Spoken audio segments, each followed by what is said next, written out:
Hi, I'm Jill Chivers from Shop Your Wardrobe and 16 Style Types. And I'm Imogen Lamport from Inside Out Style and 16 Style Types. Today I want to talk to you about your skin being a public experience. You might think, what do you mean by a public experience? Yeah. But skin is our largest organ. It's the one that covers us. It keeps our insides on the inside.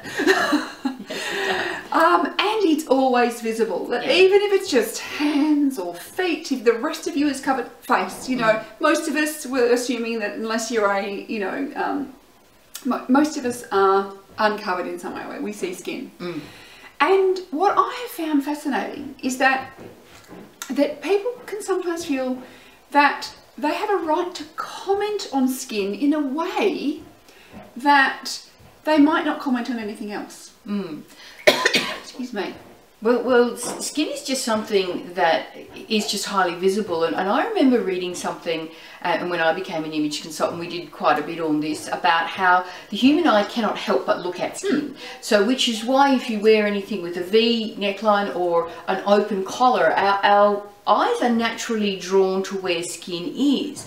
And of course there are other factors at play as well. So we notice skin on other people. And when we were chatting about this, and Imogen was telling me that she had had unwanted and unasked for comments about her skin when she was a teenager, I found it actually appalling and shocking. I know that it happens and that some people feel they can comment on other people's skin, but I just found that incredibly hurtful that people would do that. And it's interesting because I had acne from 13 to the age of 26.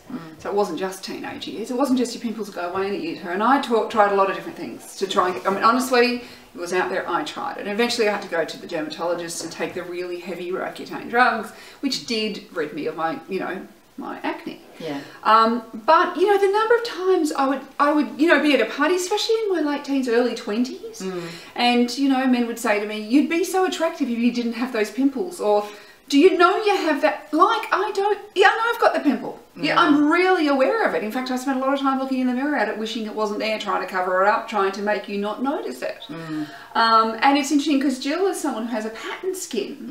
And it's always been interesting because I don't have the freckles. But I know a lot of people are very conscious of their freckles. My freckles form a huge part of my identity, and it's kind of like the hum of an air conditioner. I'm so accustomed to it, I barely notice it consciously anymore. And I remember when I started my masters and we had to do an exercise at an introductory weekend, we had to draw ourselves, and I put all these dots all over this picture of myself. And we had to then debrief with someone, and the person I was debriefing with was like, "Wow, you see yourself as spotty."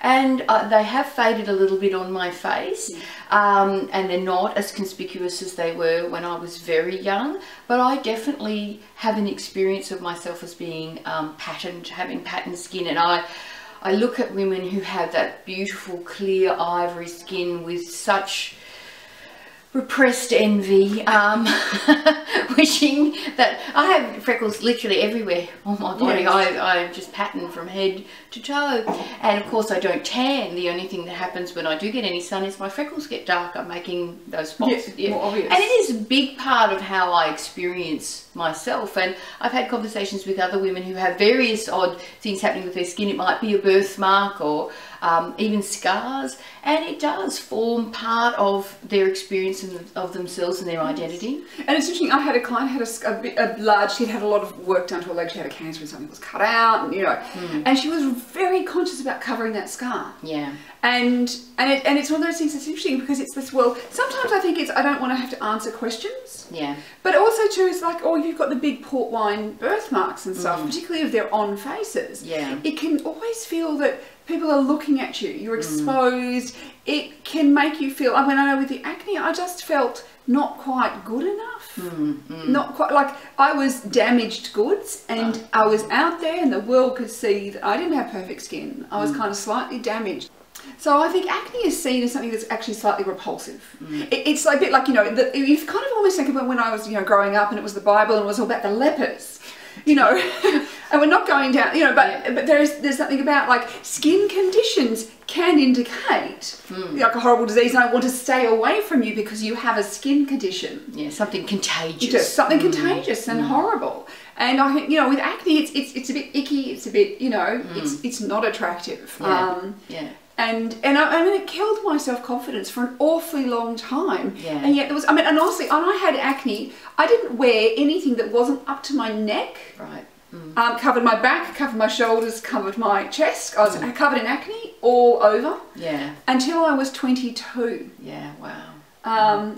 And, you know, like, you know, it means I haven't got really badly, badly tanned skin that's turned into a leathery old bootstrap like some people I know. But, you know, it was that I just felt I had to cover everything up.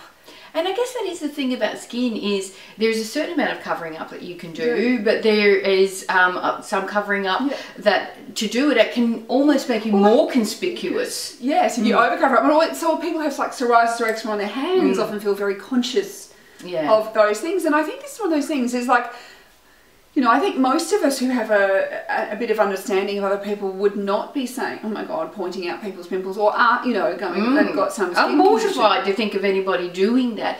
Although I can understand the compulsion to look, because to me, I think that that's a human reflex. Yes. And, you know, we can catch it and divert our eyes and try not to make others in public feel any worse than we imagine that they're feeling. But I do think that there is just a sort of a universal human tendency there to notice. Yes. And I think this is where that if you do feel like if you do have some skin condition, or that it often can be crushing on your confidence. Yes. And so just for anybody who doesn't and has never experienced it, particularly I think if you experience something, maybe having, you know, like having freckles has made you more aware that I wouldn't say something because I don't want somebody saying something to me about my skin. No. Which is, you know, often I think people with freckles often feel their skin is less than perfect. Yeah. So it's that sort of thing, having things pointed out. It's like most people are pretty aware that they have something. Yeah.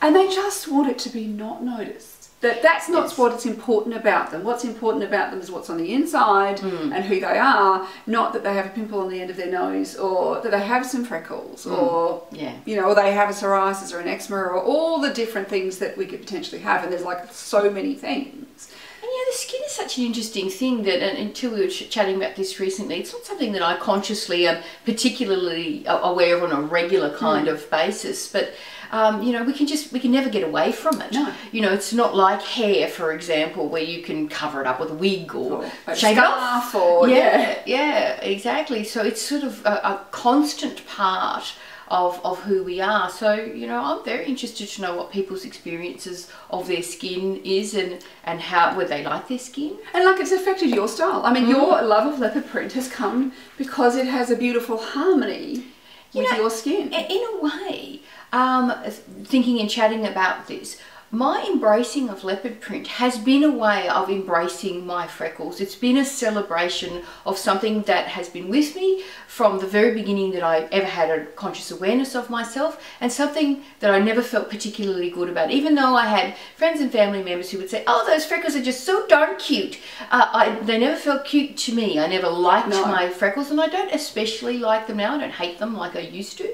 And I think wearing leopard print has been a sort of, I don't know, a projection or a shifting of some of that emotion and an embracing of it. And I think that's part of the reason why I'm so committed to it. And I'm very committed to my leopard print. And it's such a celebration for me. It's a huge positive for me. So in many ways, like embracing the leopard has embraced the freckle, which is great. So I'm taking that part of me that also makes you unique, makes you you. Because if you had the smooth alabaster skin that you'd always dreamed of, the leopard print just wouldn't work as well. Right. So it's, you know, and it's that sort of thing. And I think and that's a great way of being able to do it. Yeah. To be able to go, well, is there something? And this is why often if you have a patterned skin or you have say an eczema or psoriasis, don't go and wear really smooth, solid things next to it. Wear some pattern. Wear something that's actually going to be the distracting thing. Can you draw a relationship between your early experiences with having acne and your style now as it's evolved to be?